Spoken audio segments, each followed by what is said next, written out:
Okay, so now I'm going to talk about nutrition. Why do organisms need food? Well, they'll need it just for maintenance in everyday life, just for continued living. So for metabolic machinery and body repair, this is true for all of us. Uh, it's needed for growth and reproduction, so both for kids growing up, for those of us who are reproducing. Also, it's for if we're bulking up, if we're trying to gain muscle, trying to gain fat for some reason. Um, Food is needed, and finally, it is needed to provide energy, ATP, and this is then used for the synthesis of complex molecules. We call biosynthesis. It's used for mechanical work, such as moving muscle, and it's used for transport work within cells. So, for example, cell division, the movement of different structures within the cell going on during cell division, or for the operation of molecular pumps, such as the sodium potassium pump that we talked about. Okay. Now, what's interesting about nutrition, looking across looking across all of life, is that the requirements in terms of nutrition of different organisms at the cellular level are more or less the same, regardless of what kind of creature it is, whether it's a green algae cell or various kinds of people of different political persuasions. And I know these are collective grown. Yes, eventually I'll replace these pictures. Okay. Now these requirements include water, oxygen, amino acids, fatty acids, micro and trace elements, namely minerals, in particular kinds of atoms, and vitamins. Okay, and we'll go more into this, right? And the two or three big questions we're talking about, we're pondering nutrition are, what molecules and atoms do we need in general to live? And then of those, which of these can we make, can we synthesize within our own bodies, and which do we have to eat or drink? Okay, or in the second category, these are referred to then as the essential nutrients. They're referred to as essential in terms of because of we have to consume them. Okay, we cannot produce them in our own bodies. Right? Now, nutrients can be divided roughly into two big categories. Macronutrients, and these are basically the types of foodstuffs that we consume in large quantities in everyday life, namely carbs, proteins, and fats. And you can also include water in there, though it's just sort of obvious kind of background. Yes, you need water. We'll leave that aside for the rest of this video. And then micronutrients, and they're really talking about things we need in very small quantities. Generally for particular biochemical reactions in our body. And these include vitamins and minerals. Okay? So what are the major components of food? Well, as you probably know, they are carbs, proteins, and fats. These are the major components of food, right? Now let's go through each of these different categories. Carbohydrates. Well, the main purpose of them, what makes them very critical for us is that they can produce quick energy. Okay. Now carbs can be divided into two classes. Simple carbs that have a relatively simple molecular structure, such as glucose, sucrose, fructose, galactose, lactose. Don't worry about memorizing this, but if I mention, hey, sucrose, is it a simple carb or complex carb? You should know that. Complex carbs are generally chains of simple carbs.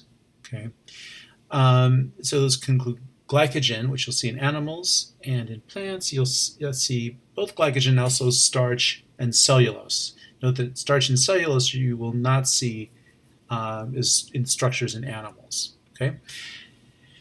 Now, of course, we consume lots of carbs in general in day-to-day life. What they're particularly useful for is providing quick energy, a quick blast of energy.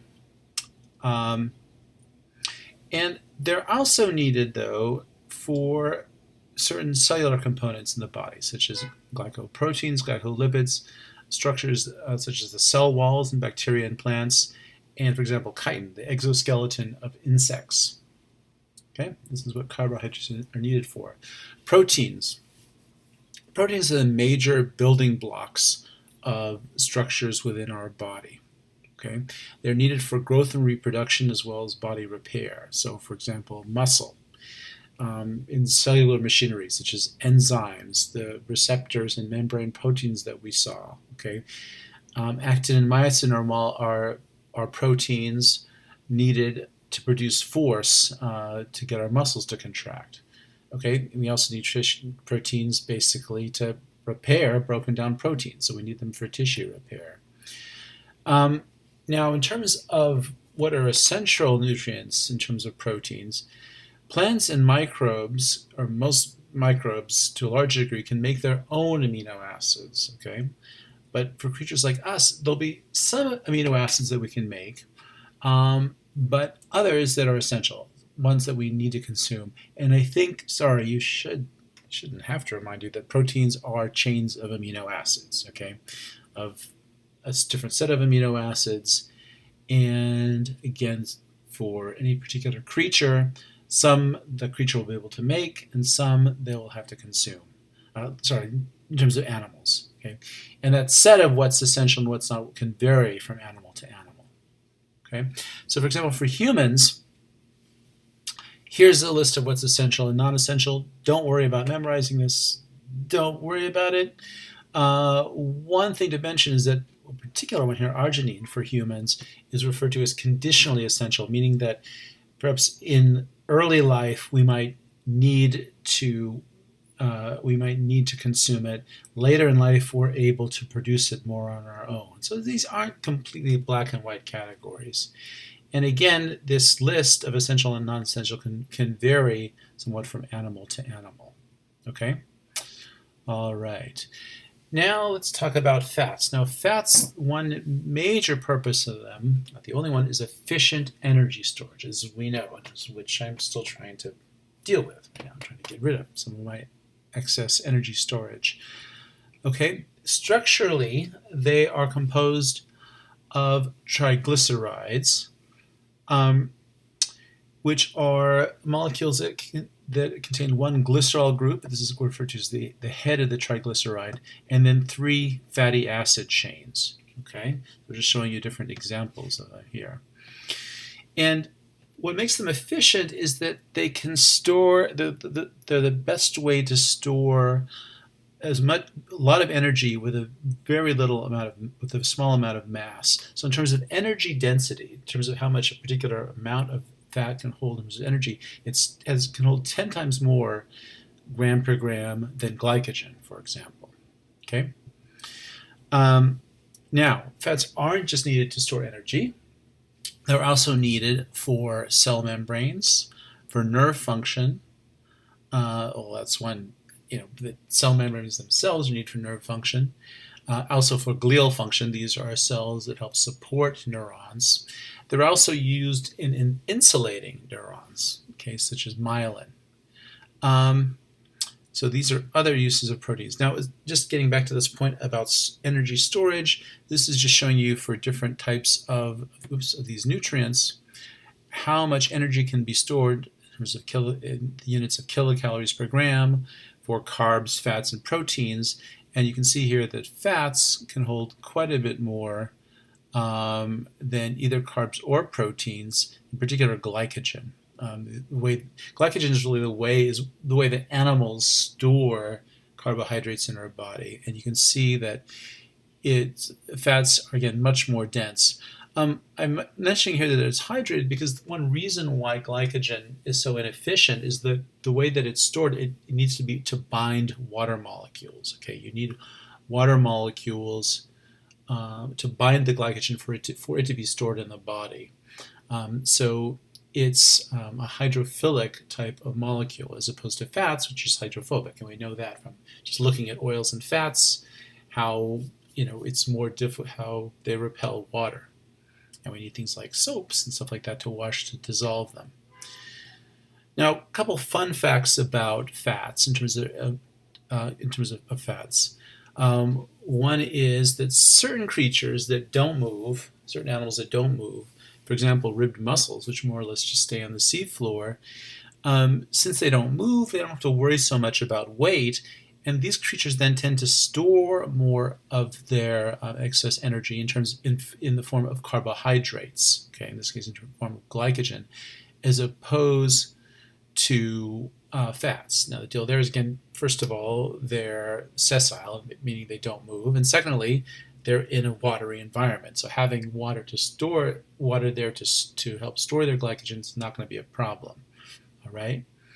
Another fun point here about fats versus glycogen is that one reason why, if you just go on a very low caloric diet or very for sort of fat heavy diet like the Atkins diet, one reason why you lose weight very quickly is that in diets like this, you tend to lose glycogen first. And again, because this glycogen is stored, you're using this glycogen for energy, and because this glycogen tends to be bound to water, when you burn off that glycogen, you also get rid of that water, and you're thus getting rid of the mass of the water. And therefore, you're losing weight, though, again, most of that weight is water weight, right? So this is the deal when you're consuming a very low-fat diet, a very low-carb diet like the Atkins diet, all right? All right, so now as far as fats, the deal is that what's interesting about fats is that there are certain kinds of fats, and namely really these fatty acid components of the triglyceride molecules, that you cannot make on your own, okay? And thus these fats, particularly these fatty acids, are referred to as essential fatty acids. And there's basically two types, omega-3 and omega-6. And I'm showing you just two examples here, alpha-linolenic acid and this molecule, this omega-6 one, is sometimes referred to as plain linolenic acid, or more technically correct, gamma-linolenic acid. These are, and what the deal here is that, first of all, you need to consume them.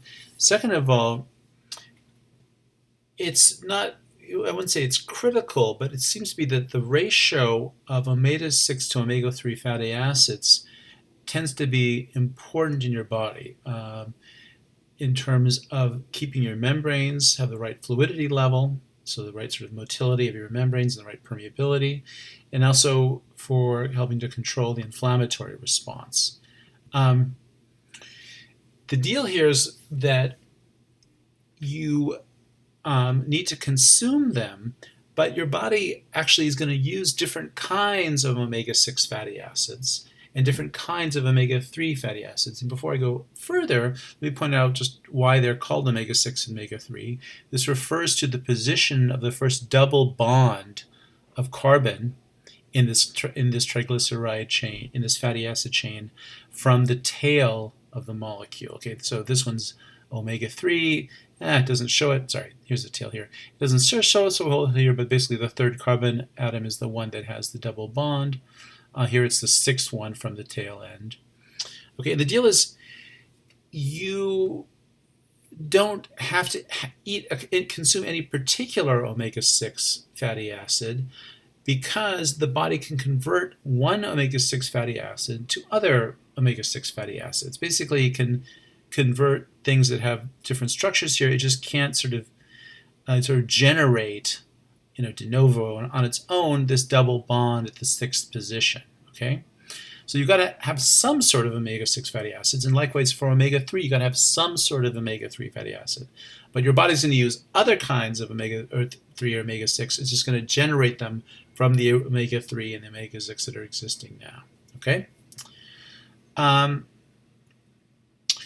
just going a little bit more to this point about the ratio of this in the diet, it's thought that when we evolved, on a diet, and basically our biochemical systems were set up and evolved to handle a diet that had more or less a 4-to-1 ratio of omega-6 to omega-3 fatty acids. But then, the agricultural revolution 10,000 years ago, we tend to raise a bunch of foodstuffs that have a much higher ratio of omega-6 to omega-3 fatty acids, such as corn, or even olive oil or soybeans. Okay, and the deal then is, it's thought that the ratios in our bodies are weighing too heavily toward omega-6 than they probably should. Okay, and therefore we should consume things like different kinds of grasses, kiwi flax, different kinds of foodstuffs, possibly hemp, like one particular form of the marijuana plant, that have relatively high percentages of omega-3 fatty acids. And another example, this is fish, so creatures like Nemo and Dory here. Okay, so you'll see this a lot, stressing the importance of omega-3 fatty acids. And the deal is that actually, in our body, we need more omega-6, but the ratio of omega-6 to omega-3 tends to be much higher than what we really need. And that's why there tends to be this push for omega-3 to consume more foodstuffs with more omega-3 fatty acids. Now, this is this is still an active research topic here. Basically, the science is not settled here. Just wanted to point that out. Okay, now, when we talk about sort of what kinds of nutrients are essential or unessential, we should point out the basic biochemical pathways here that are going on in terms of how these different kinds of foodstuffs are broken down. So I got here at the tops are fats, or basically lipids. Lipids is just another term for fats here. Proteins and polysaccharides. So what I'm really referring to here is just the pathways involved in breaking down complex carbs, like not even complex carbs. Any kind of carb that has two or more basic sugar molecules bound together are a polysaccharide. And this is just showing you the biochemical pathways. Whoops. And the point here I wanted to make is the interconvertibility here, that these things can be broken down, okay, and then they can be converted to other structures that weren't from the original food group. Okay, so things you can break down sugars, and then ultimately from some of this produce structures that are going to be then used for lipids or for proteins here. Okay, just want to make a few points here. So, for example, in terms of producing ATP, providing energy. Now, okay, we need carbs for quick energy, but in general, carbs, lipids, and proteins can all be broken down. They can all be metabolized to produce ATP. All right. However, if you're not in a situation with oxygen, when oxygen is present or oxygen is limited, only carbs can be broken down anaerobically, in other words, without oxygen. And indeed, that's why they're needed for quick energy. In situations where you need a lot of energy produced really fast, the availability of oxygen is going to be a limiting step. You're going to temporarily run out of oxygen. And so the only way to produce energy at that point, when the need is so massive, is to burn carbs, okay, through this glycolytic or anaerobic pathway. Okay. And then, but it turns out that this is the breakdown product of this acetyl-CoA can then be used to then help produce lipids, or going through the citric acid cycle to produce proteins. Okay, but again, to point out here that, as I mentioned, that fatty acids here, certain kinds of the essential fatty acids, basically omega-3 and omega-6 fatty acids, still need to be consumed. Okay, so you can use this acetyl-CoA to help build this, but you're still going to need to consume omega-3 and omega-6 fatty acids. And also to produce the nitrogen, the amine groups of proteins, the nitrogenous component of proteins, you're going to need to consume compounds that have nitrogen in them, okay, which basically means, other proteins, all right? Now, I want to dwell a little bit about this in terms of nitrogen, because, blah, blah, blah, okay, yeah. Because think about the four substances that we consume the most, the four kinds of atoms we consume the most, and it's referred to sometimes as CHON: carbon, hydrogen, oxygen, nitrogen. All right. We know where carbon comes from. Carbon ultimately can be fixated from plants, from the carbon dioxide in the atmosphere. Ultimately, then, this is how plants get their carbon. Ultimately, animals are going to consume plants then to get that carbon. Hydrogen and oxygen, well, of course, that's going to be from plants, but also more basically just from water itself, all right? What about nitrogen? Okay? So, obviously, nitrogen will come from foodstuffs as we're eating, but where does nitrogen originate in the first place? We mentioned that, carbon, hydrogen, and oxygen are all out there in the environment in forms of water, in terms of carbon dioxide. What about nitrogen? Well, I just wanted to point out here that this what we call the nitrogen cycle, how nitrogen is taken from the atmosphere, N2, nitrogen gas, broken down into nitrogenous compounds by bacteria and by bacteria in the soil, and then these compounds that are taken up by plants, and then from animals consuming plants, ultimately into animal form. The point here I'm really trying to make is that these bacteria are really critical here in taking this nitrogen out of the air and inserting it into the food chain. Okay, that's just the basic point I want to make here, that without these bacteria, we wouldn't have nitrogen. And yeah, one other point I guess to make is that, nitrogen is this gas that is basically inert there. We don't obviously need oxygen in the atmosphere, but we need nitrogen in our bodies, and this is how nitrogen comes out of the atmosphere and into the food chain, okay, through these certain kinds of bacteria. Okay, yeah, here we go.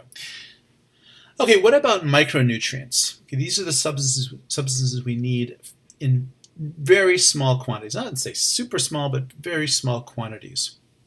And there's two basic kinds, minerals and vitamins. Okay, minerals refers to sort of individual atoms, okay, foodstuffs that are basically individual kinds of atoms not bound to other types of atoms. And then when considering that, you just have to look at the periodic table here, okay? And you can see all our favorite, CHO and calcium. And what this is showing is the elements that have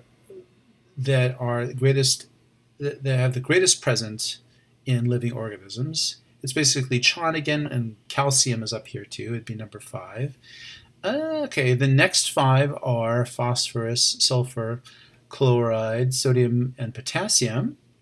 Okay, then you got the things that are trace elements, so types of minerals that you need very small amounts of, and these are all the things mentioned in light blue. We're not going to go into all these different things, okay, so don't worry about that.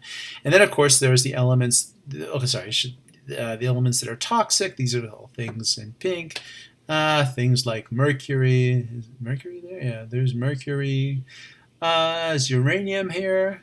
Uranium should be here. It's not in this table, whatever, because it's on these other 2 rows here. Cesium, barium, all sorts of nasty stuff. You've also got the stuff in white here that is basically neutral, that's not going to have one positive or negative effects on the body, at least in the kinds of quantities that that we end up consuming. All right, so and just to point out about these different minerals, again, to sort of stress the fact that they're needed in much smaller quantities than the macronutrients. So this is just the overall stoichiometry of the human body. So this is basically the ratio. It's like basically a chemical equation, sort of aggregate of everything in the typical human body. Just how many atoms there are, the ratio of atoms for different types of. Just the ratio of different types of atoms. So. The ratio then here is basically, 375 million, 375 million hydrogen atoms to 1 cobalt atom. Now, of course, in the actual body, you got way, way, way, way more of this, but this is just showing the stoichiometry, the overall ratio of these different atoms. And it's, these guys down here that are really the minerals, things that you need in very small quantities. Of course, even there's a huge ratio, let's say going from magnesium to cobalt here. Okay? Now, just about cobalt here, again, the thing that you probably need the least of. What's cobalt used? Cobalt is used in a particular active location, chemically active location in the vitamin B12, which has the name, not coincidentally, cobalamin, right? Okay. That's one reason to cobalt. You need cobalt. I also should point out here, because I'm here, we talk about the trace elements or the micronutrients we need are vitamins and minerals. This is to point out that you actually need certain molecules or certain minerals for a particular vitamin. All right. Okay. So what are the functions of these minerals? Well, they help influence osmolarity, membrane potential, as we've seen, and the three minerals that play, or three really types of atoms that we need the most are potassium, sodium, and chloride. You need calcium for cell signaling and muscle activation, and otherwise you need these. These are the ones you need smaller amounts of. So here you're seeing cobalt, iron, phosphorus. Oh gosh, what's Cu? Oh gosh. Okay, I'll talk about this in lecture. Um, Iodine, and in case fluoride. So these are things you need for. Oh, back up. So you need cobalt for the vitamin B12, as we talked about. You need, for example, iron and hemoglobin. ATP, obviously, by its name, requires phosphorus. You need this Cu for cytochrome oxidase. You need iodine in terms of for thyroid hormone, and you need for mineralizing teeth and bone, you need calcium, which you actually need quite a bit of, and for many other uses, as we mentioned. You also need fluorine as well. Okay, so these are the different uses of these different atoms. Some, of course, you need in much greater quantities than others. All right. Now, vitamins. What vitamins are molecules, so of course much more complex than just minerals, that are needed in certain biochemical processes. Now, vitamins were first sort of discovered that sort of the aspect of them that being essential for physiological function by Kazimierz Funk. I believe he's a Polish biochemist, I believe. Okay.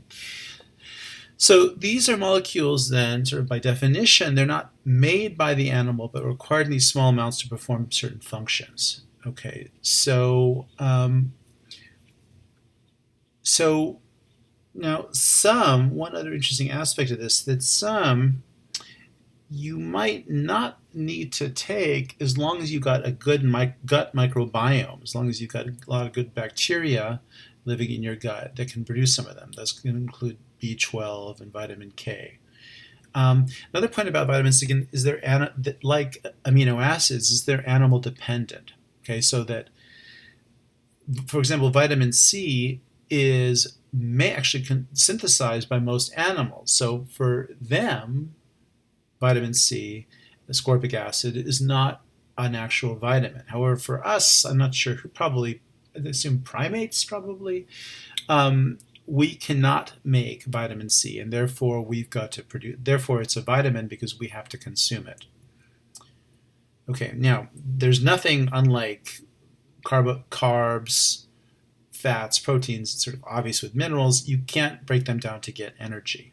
Okay. One use of them specifically in biochemical pathways is this cofactors or coenzymes, that they help assist enzymatic function. Okay, and just one other point here is that as far as invertebrate nutrition, not a lot is known actually about what kind of vitamins they need. So it's just, again, another active area of research.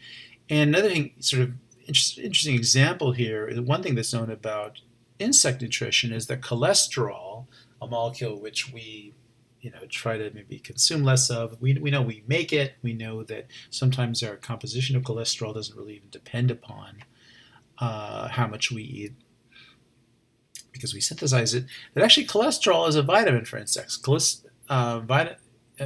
Insects need to consume cholesterol. Okay.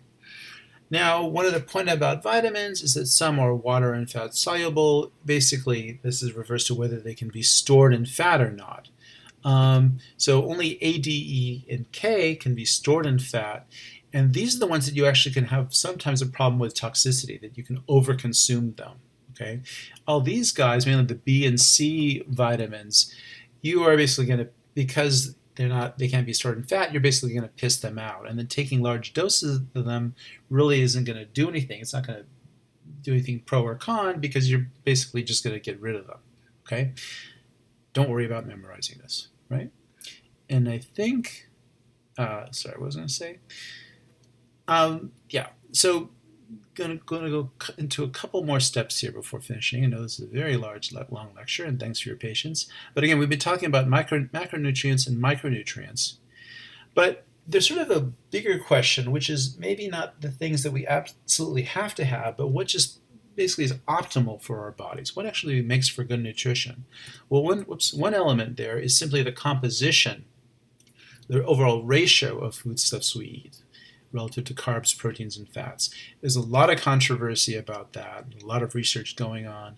There's different recommendations. I'm actually to be honest with you, I'm not sure if this is the absolute current USDA recommendation for the percentage composition of carbs, proteins, and fats for an ideal diet. For example, the zone diet, it's going to be pushing you more towards proteins relative to the USDA recommendation. There are other kinds of foodstuffs where it seems to be, help physiological function, though they're not absolutely mandatory essential in terms of creating energy, in terms of body repair, in terms of biochemical pathways, but they seem to have very positive effects. So one of those constituents is fiber. As I think you all well know, that everyone stresses that we don't get enough fiber is something that we should really work on consuming. Fiber are basically the components of plants that are very difficult to digest, but they seem to help in terms of our bowel movements, having proper bowel function. They can be broken down not by our cells, not by our own cells within our body, our own cells with our own DNA, but by the creatures that are sort of the symbiotes that inhabit us, namely bacteria living in our gut. They can be broken down to produce compounds that, to some degree, then we can actually then metabolize, like certain short-chain fatty acids. These bacteria also, the fiber themselves is something that can help maintain proper blood glucose and cholesterol levels. It seems to have a very positive effect on the immune system. And tied in with all of this is that it seems to be good for obviously keeping the physiological function of our gut tissue optimal. And I put etc. here because, again, this is, a very active area of research, exactly how fiber, the positive effects of fiber and how much is necessary, still very active research topics now. Another component that's important is what are referred to as phytonutrients, certain chemicals that are present in plants. Okay, these are not considered to be essential for human health, so they're not absolutely needed, but they seem to be beneficial in particular ways. Sometimes it's not even clear exactly how they're beneficial, but they seem to enhance physiological function. And this is one reason why eating sort of a very plant diet is thought to be very helpful. Okay, they have been shown to have positive effects on the immune system, have certain antibacterial, antiviral properties, again, help control inflammatory responses, have antioxidant properties, and ultimately might have effects that help to prevent cancer and cardiovascular disease. Okay, and I believe that's it. Thank you for your patience. Whoa, what a long video. Bye-bye.